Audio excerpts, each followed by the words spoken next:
Shalom. Vous allez bien, j'espère. Oui, tout va bien. Vous m'avez l'air un peu fermé, là. Alors, Ça va.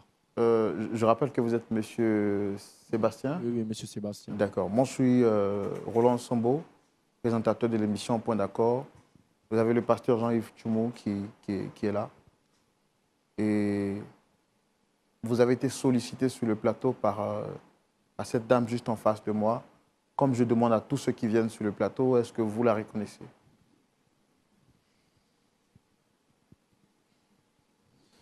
Je la connais bien. C'est ma femme. Elle et moi, on est mariés. Ça fait plus de 2 ans que nous sommes ensemble. Mais après 1 mois, je l'ai pas revue, au fait. Je ne sais pas pourquoi. Elle est sortie un matin et jusque-là, c'est aujourd'hui que je la revois. Alors, comme vous l'avez dit, hein, ça fait quelque temps que vous êtes, qu'elle a quitté la maison. Moi, j'ai envie de vous poser la question de savoir, est-ce que tout va bien entre vous? Oui, tout va bien, tout va bien. Il n'y a pas de souci. Hein. Désiré, tout va bien, j'espère. Tu le sais bien. Tout va bien. Seulement que, je ne sais pas. D'accord. Moi, pour faire clair, je pense que vous avez été sollicité sur le plateau. Elle est là, on va lui donner la parole pour qu'elle puisse s'exprimer. D'accord. Merci. Sébastien, si je t'ai fait venir ici, c'est pour te demander une seule chose. Que tu me rendes ma maison. Tout ce que je te demande, c'est ma maison. Rends-moi juste la maison. Et aussi, je veux le divorce. Attends. Tu m'as fait venir ici juste pour parler encore de cette histoire de maison-là. La maison dont nous avons parlé. Tu m'envoies sur un plateau de télé pour me parler de maison. C'est ta maison. Attends. C'est ta maison, réponds, c'est Je ta crois maison. bien que... Attends, allons doucement. Tu m'as dit que ta maison était ma maison et ma maison était ta maison. Ta maison n'est pas ma maison. Et ma maison n'est plus ta maison, Sébastien. Je veux ma maison. Tu veux ta maison. Tu as ta maison diabolique. Rends-moi ma maison. Rends-moi la maison de mes parents. Et qu'on divorce en fait, je ne veux plus avoir affaire à toi. En ce que je sache, toi et moi, nous sommes mariés. Nous sommes très jeunes et on a été vraiment le meilleur couple de l'année. Tu sais quoi? La maison, le divorce, ne sera même pas. Tu es sérieux là? Sébastien, je ne veux pas rester avec toi. Je ne peux pas rester avec un diable comme toi. Tu m'arrêtes ça! Tu m'arrêtes ça! Je veux ma maison. C'est la dernière fois que tu me parles comme ça. Tu m'as entendu? Que ce soit la première et la dernière fois. Je suis fatiguée de tes sur moi. Je suis fatiguée, je ne suis pas tes toilettes. Je suis en train de te parler. Je ne suis pas tes toilettes, Sébastien. Je te parle. Je suis ton homme. Écoute-moi, je te parle. Tu penses que ces personnes qui sont là, mes frères? Tu me parles de mariage. Où est ton alliance? Où est ton alliance? Mon alliance? Mon alliance? C'est dans la voiture. C'est parce que ça me serrait un peu. Comme tu t'es levé un matin, tu es parti où tu voulais partir. J'ai décidé d'enlever l'alliance pour déposer. Là, le jour où tu vas revenir, là, je vais me charger de porter mon alliance. Sébastien, je veux ma maison. Je ne veux pas retourner avec toi. Je ne retourne pas avec toi. Pas de maison. Je t'ai dit ça. Je ne retourne pas avec toi. Je veux ma maison. D'accord. Mon statut d'enfant de Dieu ne me permet pas de vivre avec un diable comme toi. Je t'ai parlé. J'essaie de te raisonner. Regarde-toi. Tu es en train de perdre ton âme. Regarde la vie dans laquelle tu es. Regarde ce que tu as choisi. Regarde le chemin que tu as choisi. Regarde-toi. Mais le chemin, il est bien. J'ai choisi un chemin qui m'arrange. Et c'est ce que je voulais depuis longtemps. C'est ce que je voulais. Mais attends, tu divagues là. Donc toi, tu voulais que moi je reste dans la pauvreté? Tout ce temps passé, on souffrait. Je disais, toujours je le disais, cette maison, je ne vais pas rester dans cette maison. Parce que toi, un jour, tu vas te lever, venir me dire, ouais, c'est ma maison, je suis la femme, c'est moi qui contrôle, c'est moi qui gère, c'est moi qui décide. Et voilà. Tu m'envoies sur un plateau de télé, tu n'as pas honte. Sébastien. Mais oui, tu m'envoies sur un plateau de télé pour venir me parler de maison. C'est pourquoi? Sébastien. C'est pourquoi? Toi-même, il faut voir la maison. Une petite maison. On vivait dans une petite maison. On était heureux dedans. Heureux quoi? Moi, c'est toi qui étais heureuse. Moi, je n'étais pas heureux. Hein. Toujours, je te rappelais cela. Moi, je n'étais pas heureux. Je n'étais pas heureux de vivre dans cette maison-là. Je voulais que toi et moi, on quitte dans cette maison. Et j'ai fait tout mon possible pour avoir de l'argent pour qu'on quitte dans cette maison. Ah bon? Et toi, tu vas venir me parler. Ah bon? Tu me parles de quoi là? Tu parles de bonheur là. Devenir ta toilette, c'est un bonheur. Devenir ta toilette, c'est un bonheur. Toujours rester là à déféquer sur moi, à uriner sur moi. C'est un bonheur ça? C'est ça que t'appelles un bonheur? C'est ça me rend heureuse? Va au diable ta richesse. Tu sais quoi? On nous a toujours dit que le mariage, c'est pour le meilleur et pour le pire. Et toi et moi, ça a été une question de communauté des biens. Si j'ai commencé à défecter sur toi, uriner sur toi, c'était juste pour que toi et moi on quitte dans cette misère. Il fallait qu'on passe par là. Moi, je partais souffrir là-bas. Il fallait aussi que tu souffres à la maison. Sébastien, je ne peux pas t'accompagner pas. Je ne peux pas t'accompagner dans cette route que tu as choisie là. Je ne peux pas t'accompagner dedans. Reste là-bas avec ton diable. Rends-moi ma maison de minable, la maison de pauvreté dont tu parles là. Rends-moi cette maison. Moi, j'ai choisi la pauvreté, de vivre en Dieu dans ma pauvreté, ok? À toi, tu viens en Dieu. Je vais vivre en Dieu avec ma pauvreté. Reste là-bas. Reste dans ta richesse. Désiré, tu viens en Dieu. Toi, tu crois en Dieu? Tu crois en Dieu, toi? Attends, tu me parles de quoi là? Non, moi je viens en Dieu, moi je crois en Dieu. Et c'est moi qui ne crois pas en Dieu. Qui t'a dit que lorsqu'on est dans une secte, là, on ne croit pas en Dieu? Il y a même des gens qui se font passer pour des chrétiens, même des musulmans, qui sont et là, tu blasphèmes. Je blasphème. Toi, tu es avec moi dans ce milieu-là. Nous sommes nombreux à être là-bas. Mais chacun a sa foi. Chacun prie son Dieu. On croit toujours en Dieu. D'accord, ok. Attends. Toi qui parles de Dieu, d'église et autres, là. Tu dis que tu es chrétienne et tu veux qu'on divorce. C'est ce que la Bible a dit. C'est ce que la Bible demande. La Bible demande à ce qu'on divorce lorsque ça ne va pas. Tu vas venir parler de Dieu, de Dieu. Moi, je ne crois pas en Dieu. Dis-moi. Tu es un diable. Je suis un diable. Tu es un diable. Je regrette le jour où je t'ai rencontré. Sébastien, je regrette le jour où je t'ai rencontré. Quand on dit femme ingrate, c'est ça qu'elle a là. S'il te plaît. Tu es vraiment ingrate. S'il te plaît. Tu n'es pas reconnaissante. S'il te plaît. Je dis que tu n'es pas reconnaissante. Reconnaissance? Oui, tu n'es pas reconnaissante. Moi, je t'ai aidé dans tout. J'ai tout fait pour que toi, tu sois à l'aise. Et là, tu vas venir me devant la télé. Non, mais il ne faut pas faire ça. Sébastien. Faut pas faire ça. Déféquer sur moi, c'est une reconnaissance. Mais c'est pour que toi... Me laissez vivre dans la douleur, dans l'ignorance. D'accord. Vraiment, je suis vraiment désolé de ce que vous vivez tous les deux. On a pris quand même le temps de vous écouter pour savoir de quel côté se situe la vérité. Monsieur Sébastien, vous avez dit tout à l'heure que vous croyez en Dieu et justement vous êtes chrétien, c'est ça? Oui.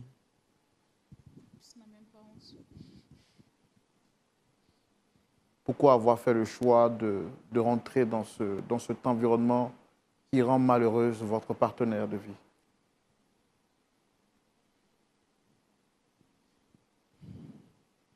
Au fait,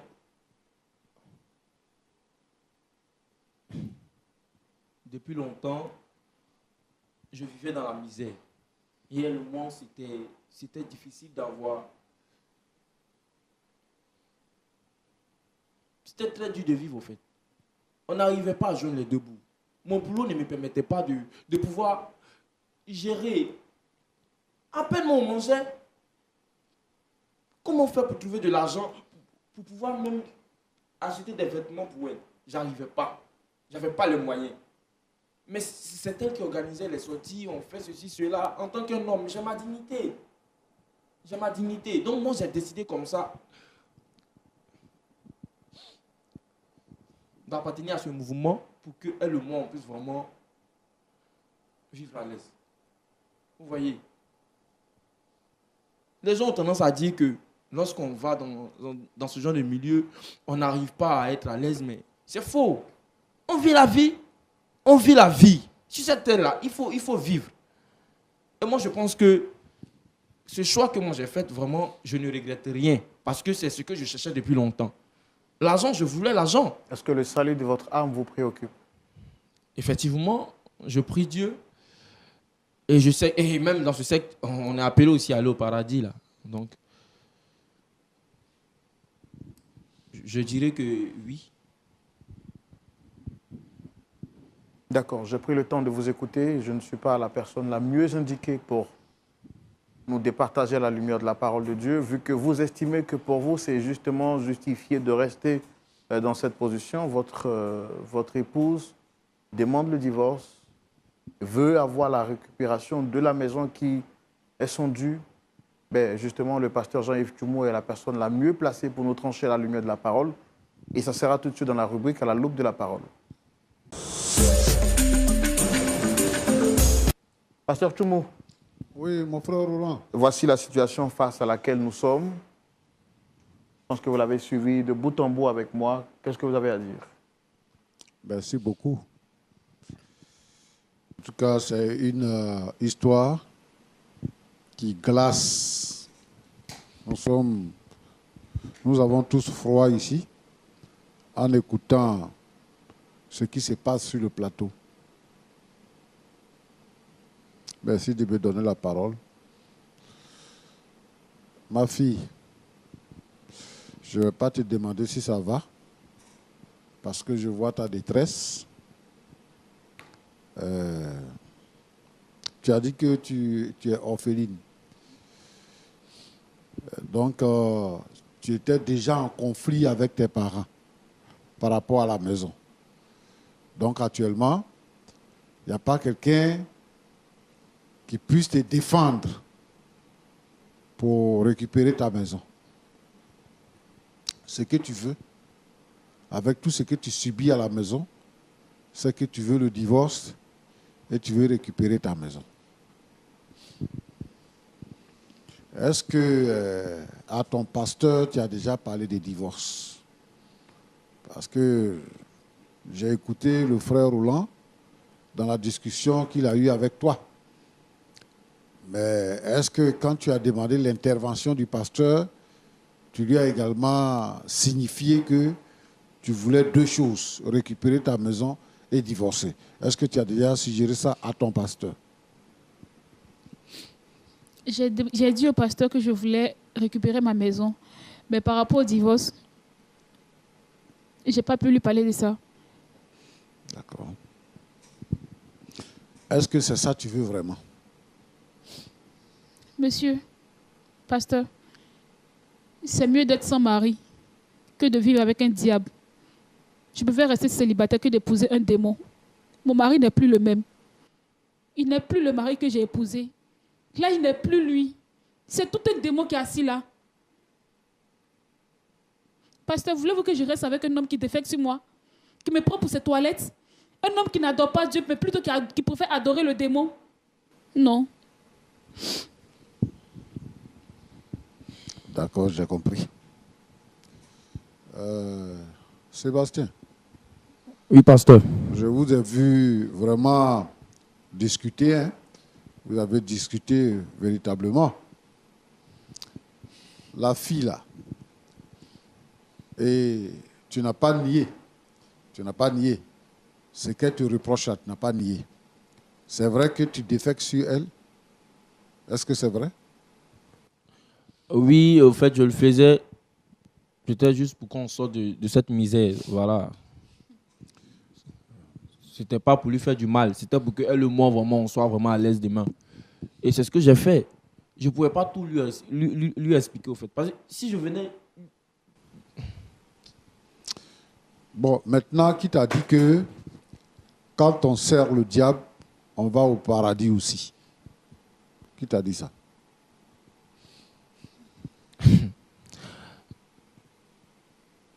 Je suis dans une secte, ça ne veut pas dire que je sers le diable.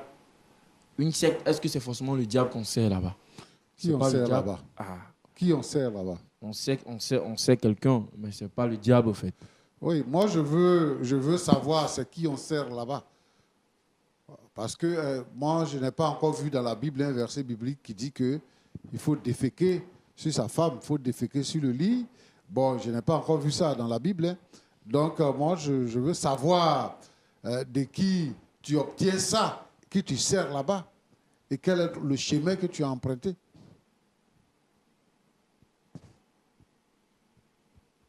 La Bible dit que le salaire du péché, c'est la mort. Tout ce qui n'est pas l'effet d'une conviction est un péché. Du fond de ton cœur, tu sais que la Bible dit que c'est de la sueur de ton front que tu trouveras ton pain. Mais je ne sais pas quelle est la stratégie, je ne sais pas non plus quelles sont les méthodes que tu utilises pour pouvoir gagner de l'argent. Ce que je sais ici, c'est que tu peux déféquer sur ta femme et que tu peux uriner sur ta femme. Mais à côté de ça, c'est quel travail que tu fais encore pour gagner de l'argent, beaucoup d'argent, en étant dans cette société secrète. Si tu es dans cette société secrète et que ce n'est pas un travail que tu fais, en ce moment-là, dis-moi pour que je sache. Non, mais je fais un travail. Je suis dans l'impôt et sport, donc c'est ce qu'elle ne savait pas. Et donc, je ne pouvais pas tout lui dire, c'est ce que j'ai dit. Je ne pouvais pas tout lui dire. Effectivement, je défectais. Je faisais tout ça sur elle, mais ce n'est pas pour autant, elle va me blâmer. C'était juste pour notre bonheur, pour notre bien. Voilà. Il te reste combien d'années à vivre?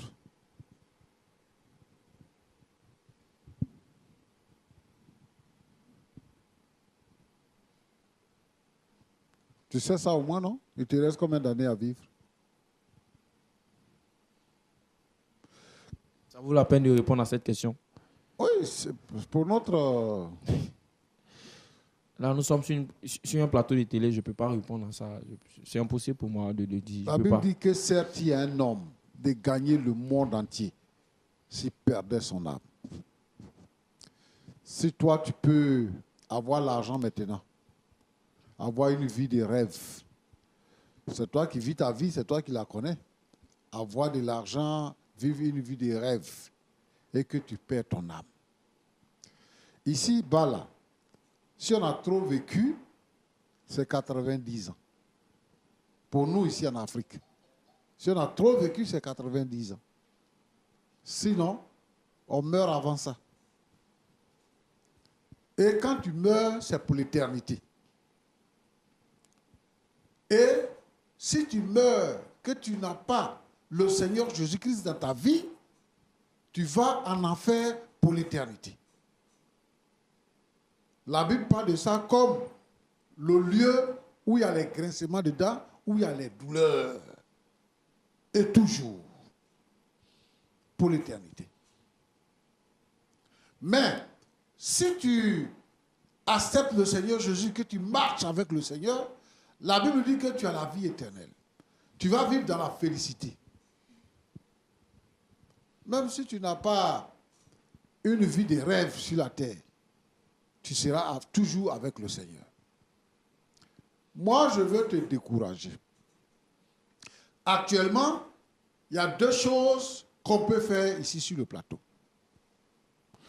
Quand ta femme quitte la maison, lorsqu'elle ne peut plus supporter et qu'elle peut s'asseoir sur un plateau de télévision pour dévoiler un secret, ça veut dire qu'elle est désespérée, elle est abattue et elle n'a plus sa raison de vivre.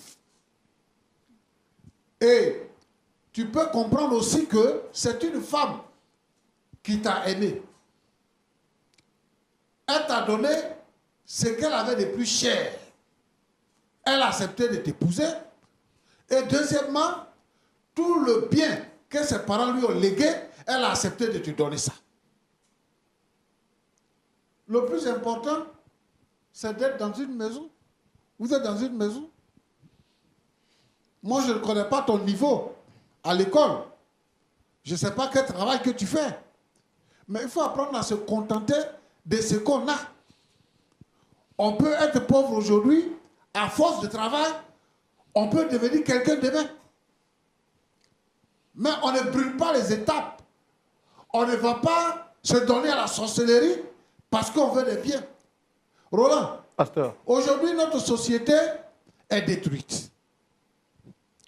Notre société est détruite parce que tout le monde pense que c'est ce genre de vie-là. Se donner aux œuvres mystiques, à des sectes, pour gagner de l'argent. Faire des sacrifices humains. Et maintenant, ça nous ramène à une histoire qu'on a déjà entendue quelque part. Poti pota. C'est ce que nous vivons sur le plateau actuellement. Moi, je vais interpeller la jeunesse africaine et la jeunesse dans son ensemble. Aujourd'hui, plus que jamais, c'est le temps de considérer les voies du Seigneur. Et je voudrais lancer un appel à notre société qui a cédé au diable, qui s'est livré au diable. Comme quelqu'un a l'habitude de le dire, le diable c'est un menteur. Et Jésus dit que il est venu pour détruire, pour égorger, pour voler. Le diable va voler ta vie. Le diable va détruire et il va te tuer. Aujourd'hui là, on voit des jeunes gens qui montent en puissance, dans la gloire. Et ils ne dépassent même pas 33 ans. Ils meurent. Quand tu gagnes tous ces biens-là, c'est pourquoi? C'est pourquoi tu gagnes tous ces biens. C'est mieux de vivre heureux avec ton épouse. Mon fils, je t'interpelle maintenant. Aujourd'hui, là, peut-être que tu es content de ce que tu fais. Je ne sais pas à quel niveau et à quel degré que tu es dans l'assiette là-bas. Mais écoute le cri de cœur de ta femme. Si vraiment tu veux emprunter un autre chemin, il faut la libérer. Parce que c'est parce que vous êtes chrétien que vous êtes marié. Si maintenant toi tu ne veux plus être chrétien et que tu veux pratiquer une autre voie, donne-lui sa maison et donne-lui sa liberté. Mais tu peux te repentir, changer de vie, revenir avec ta femme, revenir dans votre maison. Le Seigneur Jésus dit que tous ceux qui sont fatigués et chargés, venez à moi, je vous donnerai du repos. Et Jésus dit, je ne mettrai point dehors celui qui vient à moi. Ce qui veut dire que, quel que soit le degré de sorcellerie, de pratiques où tu t'es mis, si tu reviens au Seigneur, il te pardonne et il te donne la place qu'il te faut. Donc, reviens au Seigneur, répands-toi pour que tu sois heureux avec ta femme. Ma fille, que Dieu te bénisse. Je veux que tu persévères dans la foi et que tu ne te laisses pas intimider. Il y a beaucoup de filles aujourd'hui, beaucoup de personnes aujourd'hui qui sont faibles devant l'argent. Quand ils voient l'argent, c'est fini. Ils ne respectent plus rien dans la vie. Mais tu es en train de nous donner une leçon. Et je pense que le Seigneur ne va pas t'abandonner. Continue dans la voie que tu as choisie. Roland, Pasteur. que Dieu vous bénisse. Amen. Merci beaucoup, Pasteur Tchoumou. Vraiment, vos paroles sont remplies de vie, de puissance, d'autorité et de sagesse. Ces paroles nous font énormément de bien. Je pense que le mot de la fin revient à notre très cher ami que nous aimons beaucoup, M. Sébastien. Tout à l'heure, je vous ai vu argumenter avec le pasteur. Par la suite, vous êtes resté assez calme. Je pense que le pasteur s'est prononcé. Est-ce que vous avez quelque chose à dire? Dans son propos, il a demandé à ce que vous puissiez vous repentir et revenir à de meilleurs sentiments.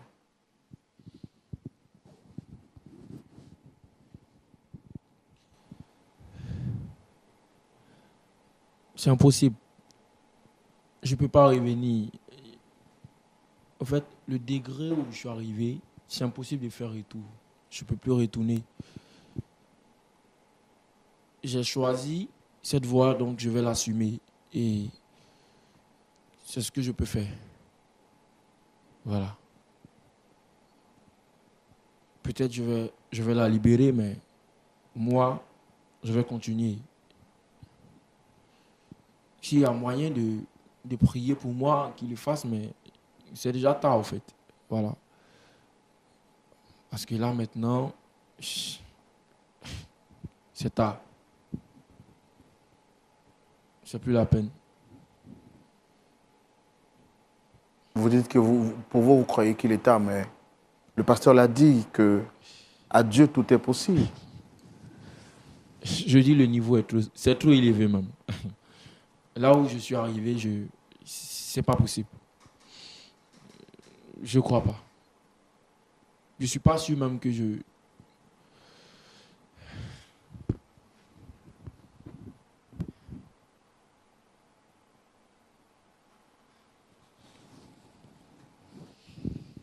C'est un choix que j'ai fait, donc je vais l'assumer. C'est tout. C'est tout ce que j'ai à dire. Voilà.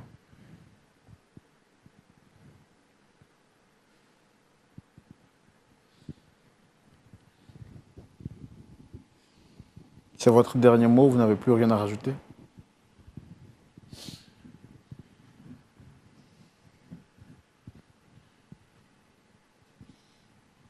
Je veux juste une prière. Juste une prière et c'est tout. Pasteur Tchoumou, il dit qu'il n'y a plus d'espoir pour lui. Avec le Seigneur, il y a toujours de l'espoir. Jésus est la solution. Aucune puissance, aucune autorité, aucune force n'est au-dessus de la puissance de Jésus. C'est vrai, le diable est puissant, mais Jésus est tout puissant. Et donc, tant qu'on est vivant, on respire encore, il n'est pas tard. Quel que soit le niveau, quel que soit le degré. Même s'il est le fils adoptif du diable, il peut changer. C'est un problème de choix. Si aujourd'hui il décide dans son cœur de quitter le camp du diable, il quitte le camp du diable. Et le diable ne pourra rien lui faire parce que le Seigneur Jésus-Christ va le délivrer. Moi, je comprends qu'il vit une misère et que où il est terrifié. Il a peur de mourir maintenant. Mais Jésus donne la vie.